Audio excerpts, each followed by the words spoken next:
So, who wants to learn about creative finance? Anybody? Yes? Awesome. All right. So like I said, there's a lot in creative finance. There's so many different ways and creative things you can do with creative finance. So I'm going to try to hit on some of it today, and it's going to be a little high level. But if there is something you want to dive in, just ask, and if we got time, we'll do it. All right. And one thing I like to just point out is in real estate, you got to know what road you're on, right? And kind of started with that at the beginning. Like, why are you here? All of these look amazing, don't they? Like, you could be a cool flipper, wholesaler, an agent, owning rental property. They're all part of real estate. And there's 20 other things, roads you could be on. But each one, you've got this, we get the foundational knowledge, right? That's the main road. But then you got to get to that specialized knowledge when you branch out and really dive in and go your direction. All right. So that's what we're going to talk about today, is kind of getting more specialized and using creative finance. I have to give this disclaimer because it is real, and I want everyone to settle into reality that this is not get rich quick. It's not a shortcut. It still takes a lot of work, consistency, and putting a lot of hours in sometimes, and definitely a lot of energy in to being a real estate investor. Okay. So most people, unfortunately, never even make it into this room. Like, they never make it into any rooms like this, any groups, any Facebook groups, meetup, anything. They don't even listen to podcasts about real estate investing.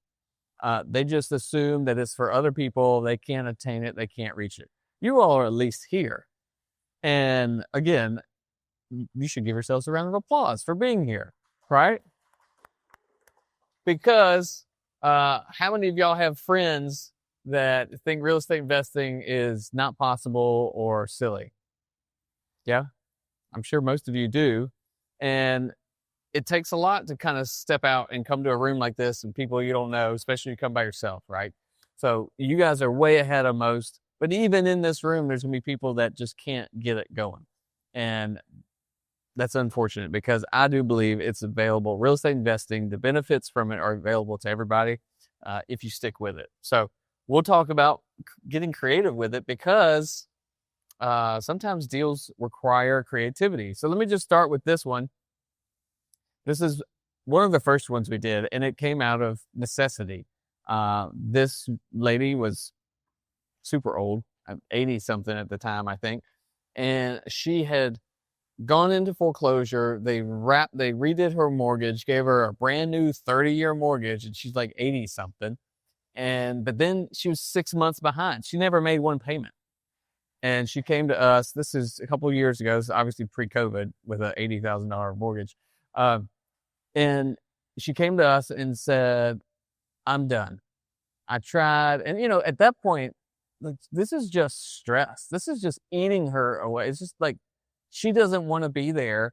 They said, hey, we'll fix this loan for you. But they didn't help her, because they didn't give her any more money to pay the mortgage. They just wrapped all of the fees and made her mortgage go up. And so 6 months later, she's like, I'm done. The bank's going to take it, whatever. And she's moving in with her daughter. Okay. And so she came to us, and it's like, how do I work with someone that has an $81,000 balance in equity? Like, the property is worth $80,000. So she was underwater. You all understand what that is? Okay. So she was underwater. And, it's like, what do you even do with that? Well, we get what? What do we get? Creative. Yes, we got creative. And what we did is we took over the mortgage. That would be subject to, known as subject to, which is subject to the current mortgage. And so we took that over. It's a 3.625%. And that's the monthly payment. So let me just show you. Monthly payment of her mortgage right there, $629. We ended up getting even more creative, where we sold the property on an installment sale. So someone is paying us for it, because the mortgage we took over was 29 and a half years. We actually put this person on a 30-year, which they're going to pay off early. they didn't want it for 30 years, so paying it off early. But if they just pay the normal, their amortized payments, it'd be at 8.5%, and it's $800.40 per month. Okay. So I know there's a lot of numbers. I'm not really trying to dive into that just yet, but it just goes to prove the point that getting creative can get deals done that no one else could touch. They put a down payment. Yes. $6,000 down payment. I get, yeah. Yes. So the installment is coming to us, and then we pay the mortgage for the original. We are. Yes. So we go with a subject to, we go on the deed, and then an installment sales contract, they go on the deed once they pay us off. Yep. So it keeps us in control, which is the most important part whenever you do deals like this. I'll talk about the risk and stuff later. Some people, well, I don't want to get into it, but you can get yourself in trouble by putting someone else in control and stepping away. Like, I wouldn't do that. So creative finance deals, what it does is it unlocks these opportunities with less capital than normally takes. How much does it take normally to go buy, if you go to Bank of America and you're going to buy an investment property, how much you got to put down? 30%? 30%? 20%? If you house hack it, maybe you can get a little bit less. If you lie on your mortgage forms, you can do mortgage fraud, right? So don't do that. But some people will say, yeah, just say you're going to live there. Don't do that. It's a bad idea. But yeah, it takes a lot to buy investment capital. But if you can get creative, you can get in with a lot less, and sometimes, like this example, with none. Okay. All right. So a little bit of just an introduction to what it is, why it's important, and then, what are the legal considerations, and we'll kind of wrap it all up with that at the end. But creative financing is, and I'm going to go through each one of these, but it is ultimately using real estate, like we're solving problems for sellers using the real estate asset. Right? That's ultimately what we're trying to do.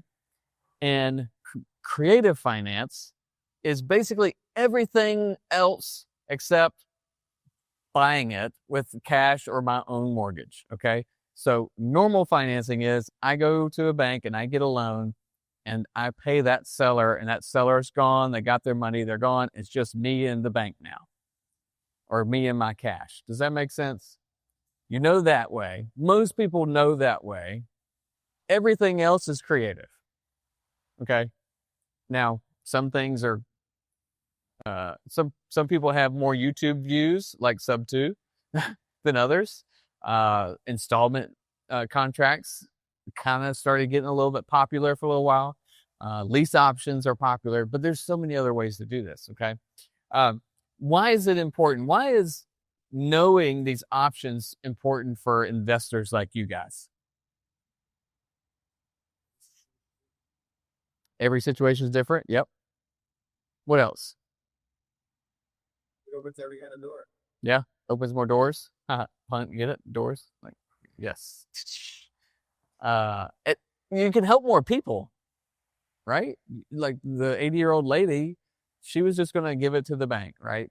At least I think we actually gave her $1,000 to move or something like that. We actually gave her something. Yeah, I think it was the moving truck, or we sent our guys with the trailers, what we've done a lot. But you can actually help more people when you can close these deals, okay? Because they probably don't know how else to do this, all right? Due diligence and legal considerations. Do not skip the attorney. Don't ever skip the attorney. I don't care if someone's like, yeah, I'll quit claim deed it to you. No, you won't. Not without the attorney, okay? No matter how easy, simple, beautiful it looks and sounds, don't skip the attorney, okay? I had one today from a deal partner where a wholesaler was like, hey, just send me the earnest money. Just write the check, send it to me, and we'll be under contract. No, it goes to who? The attorney, okay? If you don't know why, we'll tell you later. But don't skip the attorney, and be 100% upfront honest of what you are doing. Okay. There's no deal. There's no even $30, $40, $50,000 paychecks. They're not worth, and I got some law enforcement in here. They're not worth going to jail for, right? So be upfront and honest and tell your attorney what you're trying to do and let them help you do it the right way. Okay. If you feel like you're about to say something to the seller or to the attorney and you're like, oh, maybe I shouldn't say that, then that's the thing you should say. You got to blurt it out, get it out, let them know, hey, this is what we're thinking. Because if you feel like you've got to hide it, then you're doing something wrong. Okay. And you're going to end up way worse off, yourself and probably the seller. Okay. So no questions asked on that. All right. So we're going to get into the benefits and all that. Let's just talk through. These are like the main ones that you'll hear. And these are the ones that I'm going to give examples on, and we'll talk through them. And if you want to work it out, workshop it, whatever, we'll do these. Okay. One that I don't have a slide on, but I wanted to bring up. Has anybody heard of crowdfunding? Yes. They talk about it a lot. I bet they did. Yeah. Trying you $100 million deal. It's 100 people to invest $1 billion apiece. Yeah. And then they're going to buy an asset that actually paid out in crypto instead of paying out in dollars. Yeah. Mm-hmm. That's pretty creative. Yeah. So yes, crowdfunding, syndication. I didn't put syndication because syndication is usually for like bigger deals. But you can syndicate deals. Crowdfunding is usually smaller bits, right? And crypto has actually kind of made it even easier, where people could go in and buy and use crypto to buy real estate, and you can buy pieces and parts. Who remembers, what do they call those things? Like I call them stupid. Maybe I'm hurting somebody's feelings. Stupid pictures that you paid a lot of money for. EFTs. Y'all remember that? NFTs, not EFTs.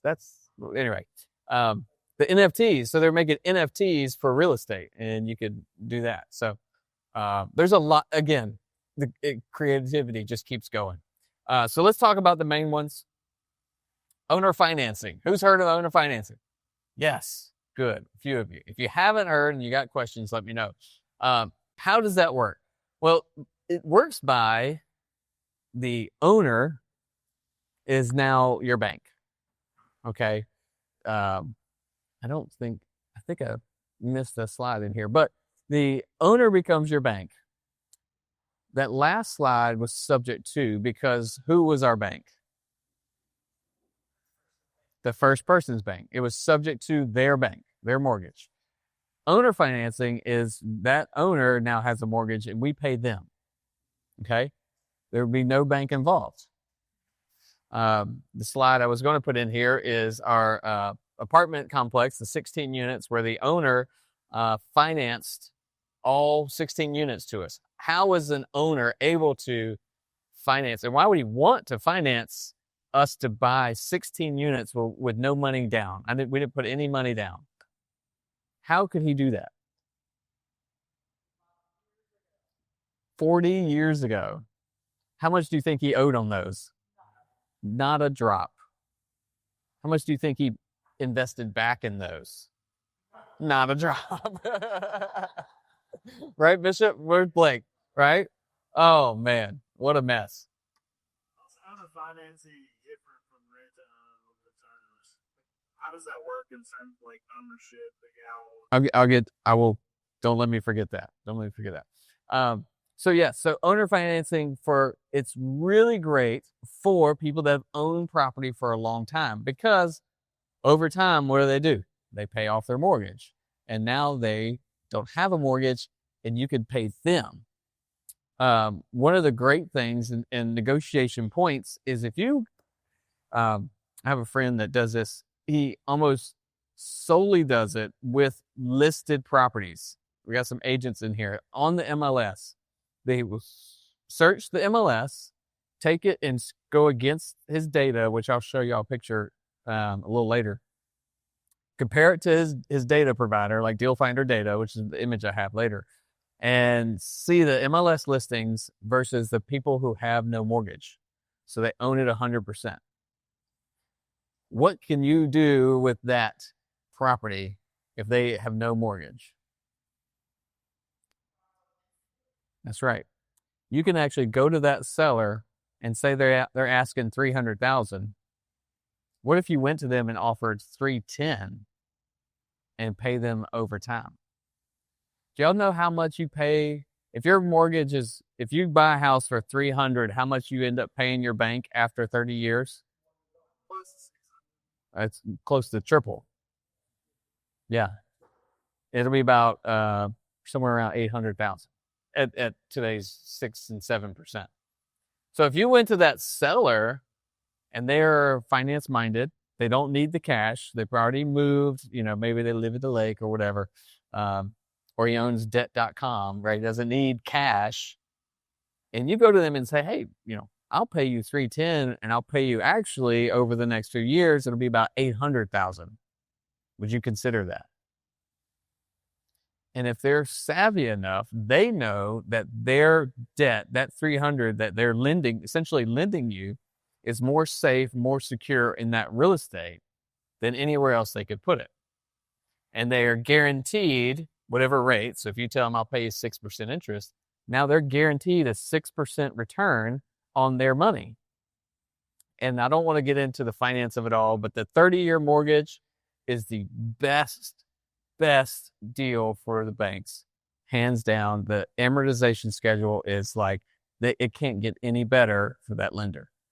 And so if they understand that, they will get it. Yeah. So why would a buyer want to pay more in that case? Is it because they're trying to bypass the underwriting process? Because legalities? Yeah. So what if he can go to him and say, I'll give you $310,000, but I only want to put $100 down, $100 down. I'll give you $100 today instead of going and putting 20% down or $10,000 down versus 20%. So a buyer has a lot that you can work with those terms. Or they might be self-employed, maybe they paid cash, some kind of cash business. They don't have a good W-2 to show, those types of things. As an investor, the way my mind works is I can get into a deal with no money out of pocket, little money out of pocket, and potentially work the terms out in my favor. Yeah. 100%. Yeah. Yeah. You can turn around and sell it. Yeah. If there's equity there. And so the difference, because I don't think I have a rent to own slide here, David. Rent to own is actually, if you call it rent to own, there's a law against it. So what it has to be is a lease. So you're renting the person and you can give them an option to buy, or you have to give them an installment contract. So it's two different things. Yeah, they're not getting any equity as they pay for it, right? Unless you do that installment contract. And that's where they would be buying it down. Does that make sense? So it's two different things put together.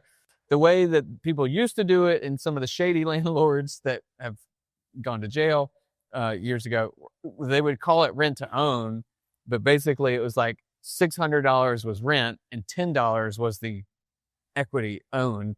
And they would force the tenant to, if the water heater goes out or the HVAC or the roof, hey, you're rent to own. This is all you. But they weren't actually buying it they weren't actually paying enough towards it. So that's where people got in trouble. And so that way of doing it is not allowed. So you have to have a lease and then a purchase contract or an option. On that note, who's heard of lease options? Okay, a few of you. Our friend John Jackson was here maybe a year ago now, talking about, was that 3 years ago? Oh, well, anyway, he's a funny guy. But anyway, he was talking about lease options. And so that's what I was getting at, is a lease option gives you control of the property because you can lease it from the seller, paying them rent. Why would you want to do that? Like, what would be a benefit for that seller if you're paying them rent?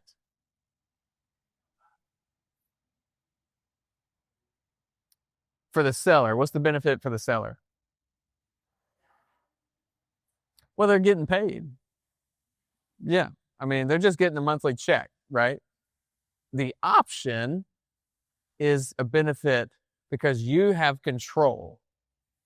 You get to decide whether or not you want to buy this at this price or not. Where it really comes into play, and the way people make this a business is they will get control, negotiate a really good price on something, get an option to buy it at $100,000, pay rent for a little while with that lease, while they find a better buyer who's willing to pay 120, 130, 140, whatever it is, right? And then that better buyer then buys out that option, and they make the difference. You see how that works both ways? Okay. So the definition, and again, this is really, remember when I said don't skip the attorney? Holy moly, don't skip the attorney on lease options, because your lease is one thing and your option is another. If you do the lease and installment contract, your lease is one thing and installment contract is another. If I'm a buyer and I'm in a lease purchase contract where I am leasing it, but also I'm paying them to buy it, and I stop paying them to buy it, but I keep paying my lease, can they kick me out? No, because I'm a tenant. Now, can they foreclose and cancel out that purchase contract? Yes. But can they kick out their tenant? No. Two different things. So this is why the attorneys are very, very important.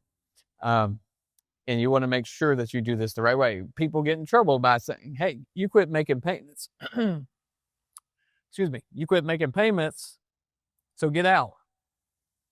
Sorry. And if you don't evict,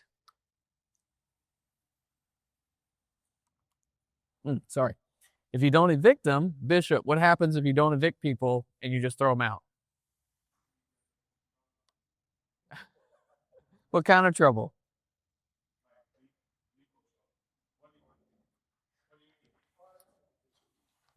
You can get a lot of trouble.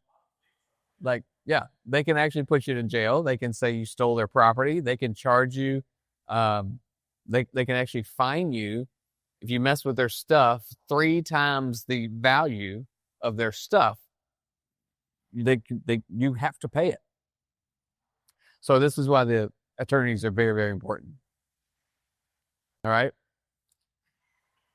Subject to, we kind of talked about this. Now, I'll go back and give the explanation of what subject to is. We're talking to a seller. The seller has a mortgage. The seller has said, I don't mind if you could pay my mortgage, if you take over my mortgage. You may have to pay them some money up front. You may have to fix some stuff, maybe get them out of foreclosure. But ultimately, that seller has said, I'm fine with you paying my mortgage. Now, does that seller have the right to do that? Yes. They can say that, and they can let you pay it. But here's the issue. Would you pay someone's mortgage without putting your name on a deed? No. Don't skip the lawyer. So here's what happens. If you don't do this right, if you put your name on their deed and take their name off, now you've triggered what is in most mortgages in the last 30 years. The mortgage says, if you sell this or you transfer this deed, me as the banker has a right to come and make you pay all of it now.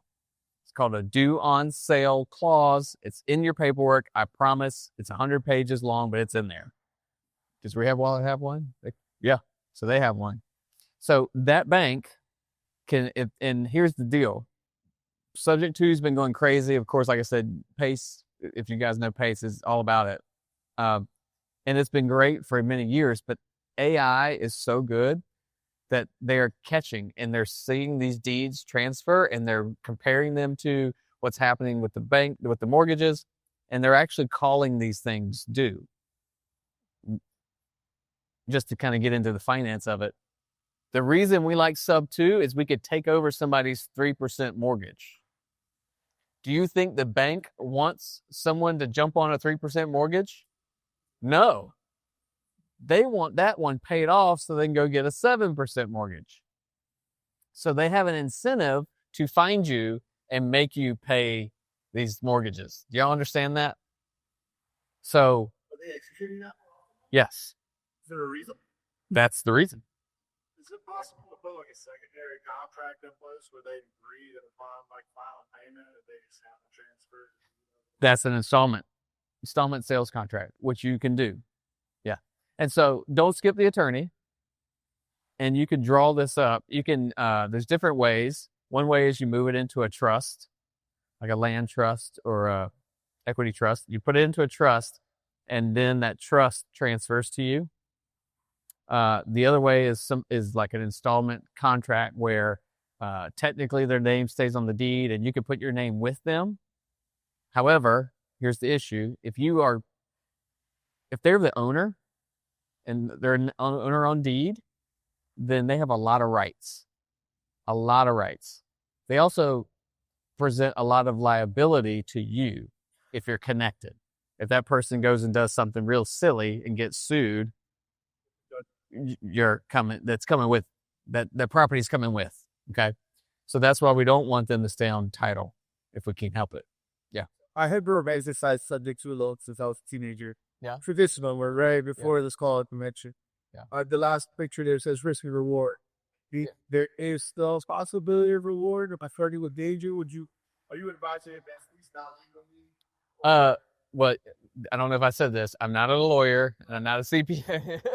So this is all from my experience, right? That's right. So the risks are high. The other issue is if you're messing with their credit. So that mortgage stays on their credit, right? So you are now, if you're having trouble with your credit, don't go mess up someone else's credit because they're going to come after you. They're going to be pissed. So you've got that risk, right? Then you have the due on sale clause. Now, the crazy part is down in Atlanta, they had a bunch of lawsuits because of those exact things. It was still on people's credit and they missed the payment. And then now Atlanta and Georgia, they're talking about making it illegal. So you have those risks. The reward is all the benefits of we get to get into a deal that other people can't get in. If they're underwater at a 3%, yeah, that's a benefit to us. Are we willing to risk, the due on sale clause? Yeah, because it was like 80 grand and we could probably refinance out of it, at least most of it if we had to, right? So you don't want to go underwater by $40,000, $50,000 that you'll never be able to refinance out of. You got to have a way out if it gets called. You also want to make sure you have a pretty good relationship with that seller. This is not a fly-by-night, like, ooh, I'm going to snatch it and I'll never have to talk to them again. You really want to build some rapport because if something happens, you got to talk to them. If the bank does say it's due on sale or something happens on the property, the taxes or it burns down, right? Insurance is still going to have their name on there. You may have your own insurance, but there's a lot of communication. And that's a little bit of the issues that I have with what's happened with sub 2 across the country is people just kind of got in there, did the paperwork, and didn't really communicate the whole picture to the seller. So the question is, if you do a subject to, but their name is still on the title or on the deed, and they get a lien, it's there. That lien is now against the property. So that's why you don't want to have their name on that title or that deed anymore. Well, the only way to remove a lien is either you wait the 10 years and hope they don't pay, don't renew the lien. If it's a tax, like federal tax, I don't think it goes away. You get them to pay it, which if they got to a lien, they're probably not going to just pay it. They're going to say, well, it'll get paid off later, which means you would have to pay it off just when you sell.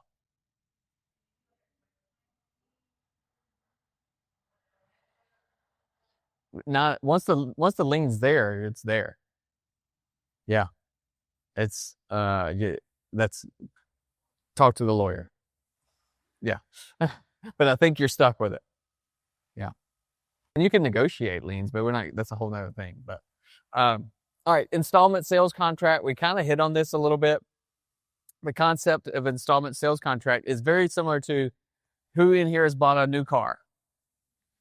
Yes? 1 or 2 people. Good. Okay. A few people bought a new car. Did y'all make payments? Did you get a loan? Okay. When did they send you the title? When it's paid off. Very similar. Yeah.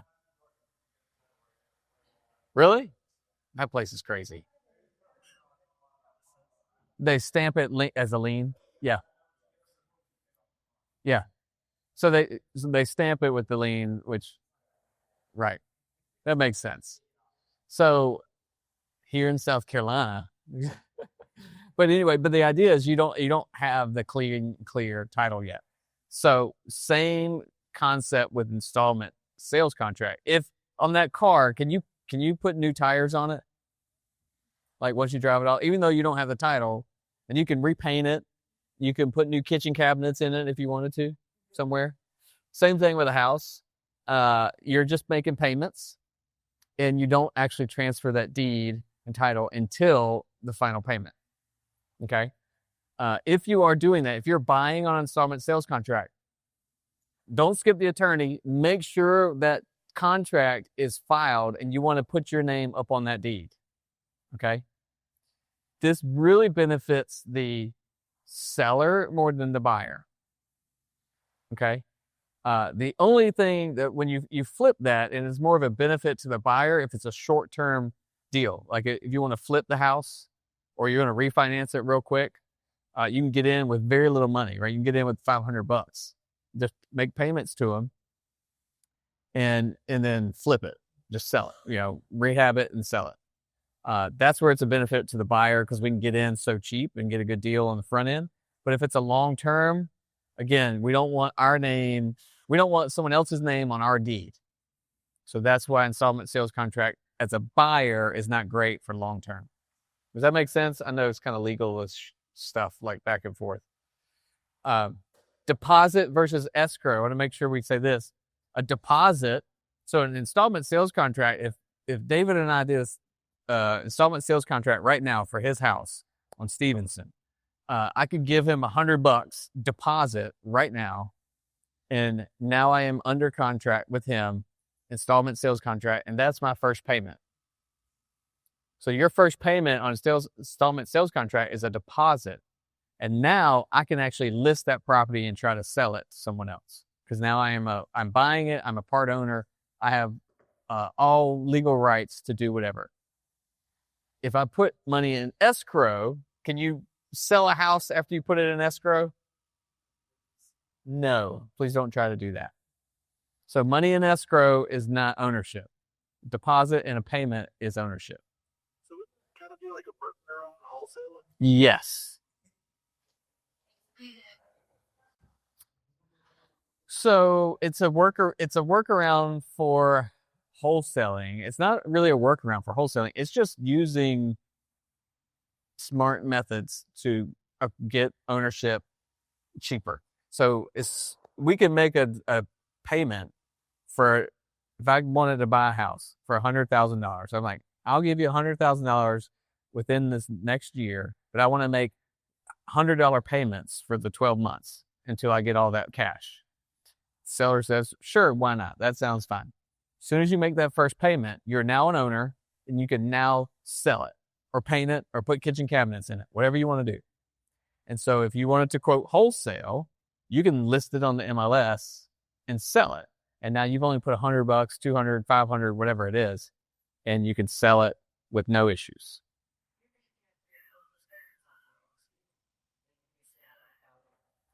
Right. Whatever terms, yes. Whatever you and the seller come to. Right. And the idea is it would be significantly less than actually buying. Yeah.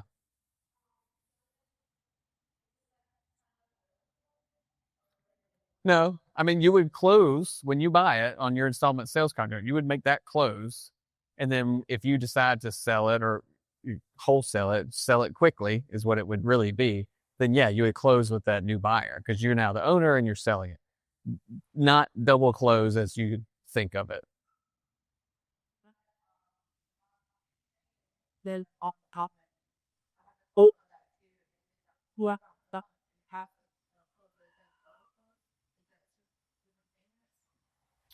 So yeah, similar. It's you're buying it. When you do your installment, you're now the owner. And if you decide to sell it again, you're going to have another closing. Double close. People say double close. It's like, I'm going to close on it today and I already have another buyer and they're going to come in tomorrow. So I guess you could do that. The issue with that is now you probably sold it before you had ownership rights. And that's the problem with wholesaling. You can't sell something, you can't market something, you can't negotiate something before you have ownership of the property. So if you were able to close on Monday and then immediately turn around and close again on Tuesday, the smart attorneys are going to say, how'd that happen? So that would be a double close. It's like 1-2. If it took you 2 weeks, technically it's just 2 transactions. Does that make sense? I know it's kind of semantics. Sean's got it. I got it. Yeah. Your installment is a buyer on a deed with the seller or seller. When I'm buying it, I want my name up there. The idea, and this is why it's not great for the buyer for long term, because that seller stays there until it's paid off. You're going together. Yeah. And so that's why there's no issue with due on sale clause. Like there's no craziness other than if you go talk to an attorney and they're like, you're on title with somebody you've never met. Like you just met this person a week ago. You know, people do crazy stuff. And there is some legal precedent that says they can't do liens. And actually that's sub 2 issue. There is some legal precedent that says if you've done a transaction prior to, you should be able to fight the lien. But nobody wants to do that because now you got to go convince whoever put the lien on that they didn't actually own it. That's a mess. What's the risk to you? To the person buying it? Was there risk on your end? The risk on my end buying it is just that their name stays there. And if we're together for long term, if they die, they have to sign the deed over. And it has to be wet signature, double witnessed, notarized, all that. So you would really want them to sign it before, but then you run into the issue of, okay, they've signed the deed and you've been paying them installments for 10 years. Is that still a valid deed? Did the attorney keep it? You know, did he put it in a safe? Do you still have it? So if you do that, they still have to sign that final deed. And if they die, they go bankrupt, they kill somebody in a drunk driving accident and they get sued for all their assets. You know, that's the kind of stuff that makes me and the attorneys a little nervous. I think it's on our website, dealfindersclub.com/resources. I'm almost positive it's there. Did you look at that? I found this new animation when I was in the PowerPoint. I was like, I'm going to try this just because this is a long talk. I was like, I'll break it up with the curtain. All right. So seller carryback. Who's heard of that? Couple. Very popular in commercial mortgages, but you can do it in a regular home, duplex, whatever. It's different from owner financing because the seller carryback refers to the seller taking a second mortgage, and they're going to carry that second mortgage behind your primary financing. Okay, so I go to the bank. I'm buying a house for $100,000. I go to the bank, and the bank's like, "Hey, yep, you can do this, but you got to put 20% down." Okay, I need 20 grand. I don't have any money. I got moths coming out of my pockets like in the cartoons. So I go to the seller and I say, "Seller, I want to pay you 100,000, but I can only get you 80 at closing. But if you can carry back, I'll pay you monthly on that 20 that I owe you." Then they get a second mortgage. That's a seller carryback. Do you think sellers would go for that? What do y'all think? Yeah? We get 80 up front. And what the 20 with interest turns to 25 or 30? I mean, you think they would take that? I feel like there's some people that are like, there's no way. Here's the deal. I don't remember who said this, but you never count other people's money. Okay? So when you're sitting there and you're talking to the seller, it's not your money. It's not your 80 and it's not your 20. You're asking them if this would work for them. This is the way it works for my business. This may not work for you, but I have this idea. Most of this creative stuff comes out of that question. Hey, seller, this might be a crazy idea, but I'd like to buy the house. The numbers work for me here. What do you think? If you don't ask them, if you don't know that these exist, you can't ask, right? So asking the question, let them decide. All right? So look around you.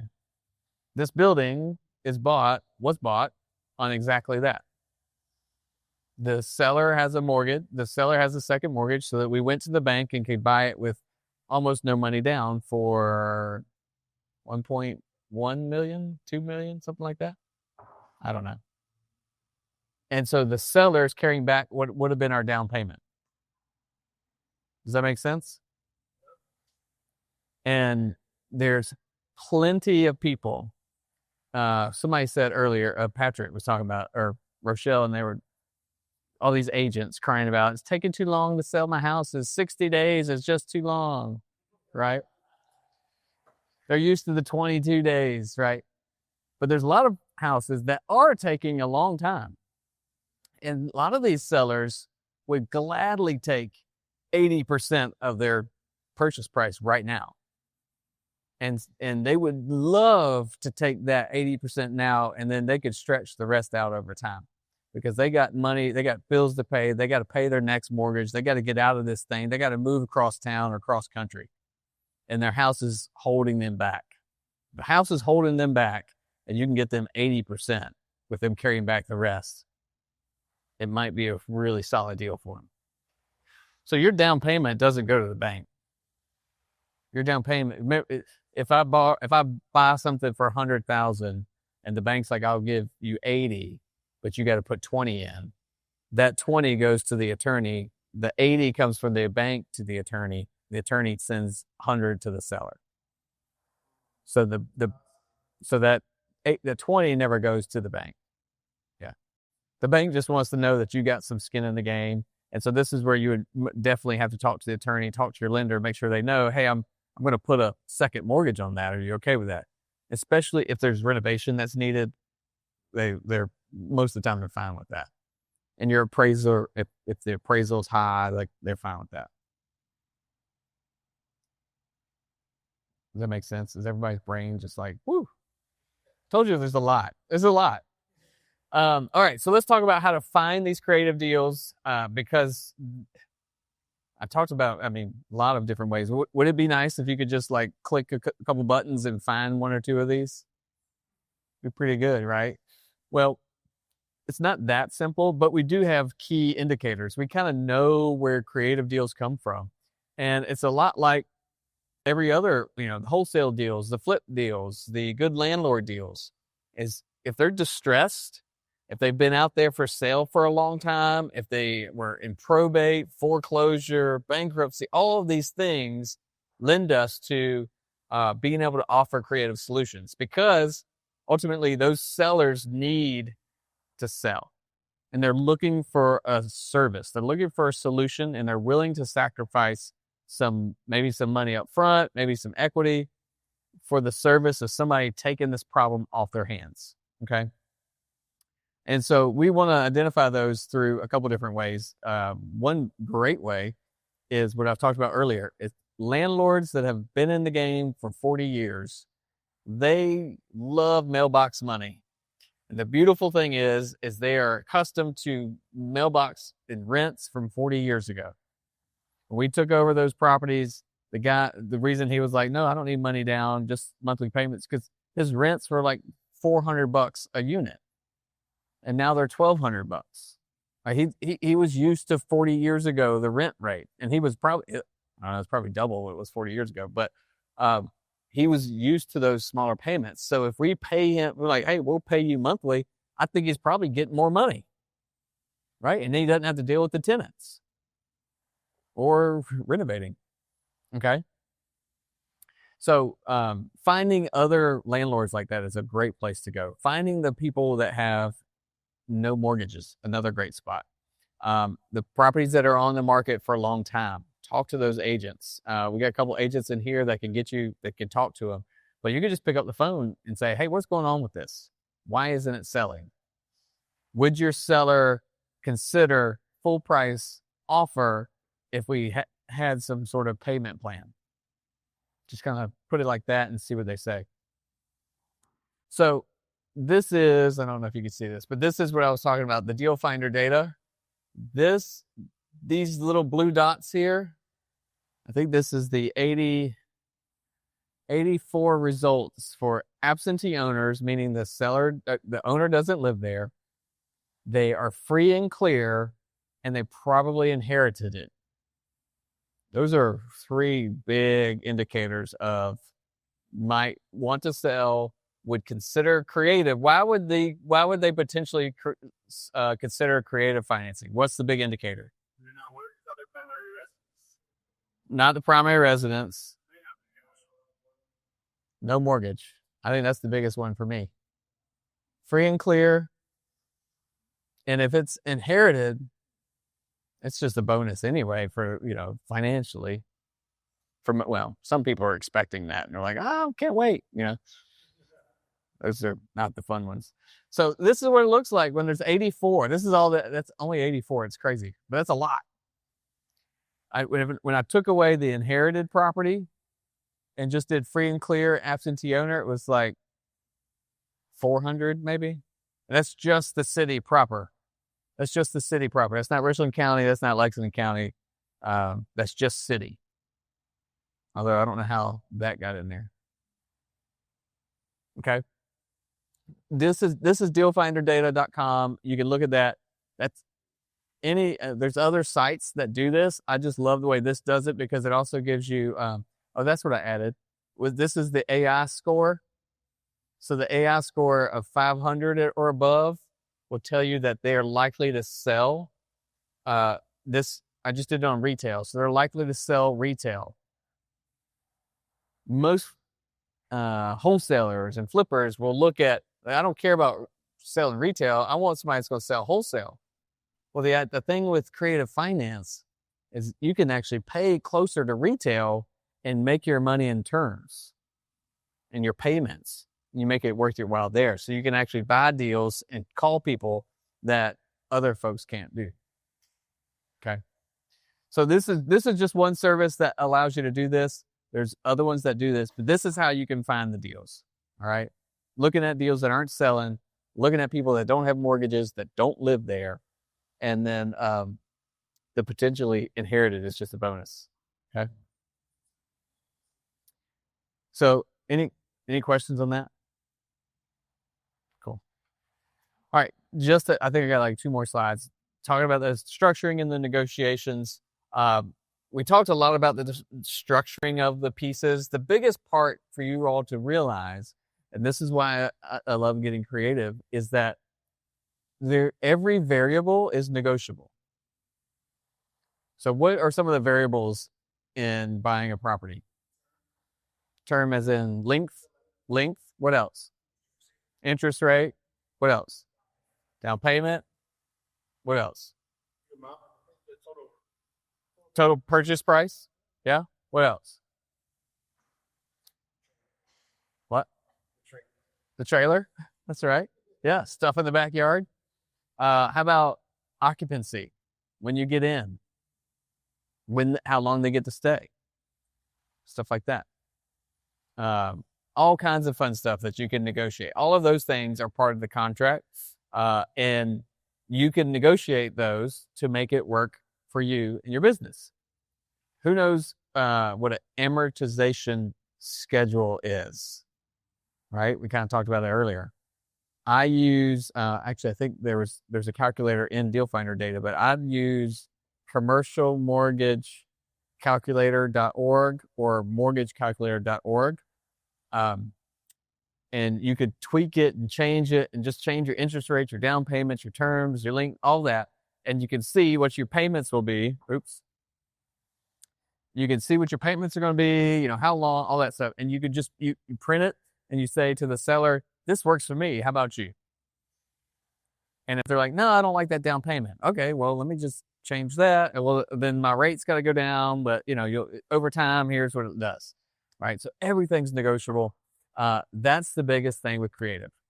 When a cash price, straight buy it doesn't work, it might not work for you because you don't have the cash, or it might not work for them because the price was too low.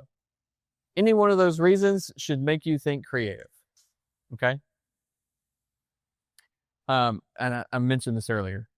Clear communication, clear on the agreements, everything in writing, everything up front, and don't skip the attorney. We talked about the risks. We kind of dove into those a little bit. And then, of course, the ethical considerations, we talked about that, is these programs, these structures are not meant to take advantage of people. Have people use these to take advantage of people? Probably. Why is wholesaling becoming illegal? Because people have been left expecting to close a deal and they don't come through. Wholesalers have taken advantage of people. Same thing with creative financing. So you've got to be, if you don't skip the attorney, then I hope that they will lead you in the right direction so that you don't take advantage of people. There's none of this is for that. It's not worth losing sleep over trying to get a good deal on somebody. All right. Any questions? Did we cover all the questions? Is everyone ready to go find a deal and get creative? So here's the beautiful thing, and this is what I started with at the beginning, is with creative financing, you can actually buy real estate without credit, without cash, and without the documents, without the experience, without the credentials that most banks want. Okay? That's what makes it beautiful, and that's what makes it so attractive to building your business, right? Whether you're just trying to get that first deal so you can build up your capital, or you're trying to scale so that you can do more, this is really attractive to put in your tool belt. So I always like to ask, what's next for everybody? What's next for people in here? And we find that people get stuck after this. They get stuck here. They get stuck before they come here. It's a lack of direction or where their goals are, or they're stuck with the fear of those risks that we talked about. And so the only way to mitigate those risks is to learn the information and use professionals, get a partner, do your due diligence, do this business the right way, and you can mitigate those risks and find out your direction. Where are you going? Which road are you taking? Learn that information, learn that knowledge, and then again, partner, find somebody that could take you down that road. Making the next move towards your goals. This is all we do here. And I think I told some of y'all that, we do coach people, we do partner with people. But I love to do a one-on-one strategy call with people. Where are you today? Where are you trying to go? And let me see if I can kind of point you in the right direction. Right. So, I do have the QR code. It's also back there. So you can get 15 minutes on my calendar, open to anybody, and we'll just chat and figure out what might be your next step.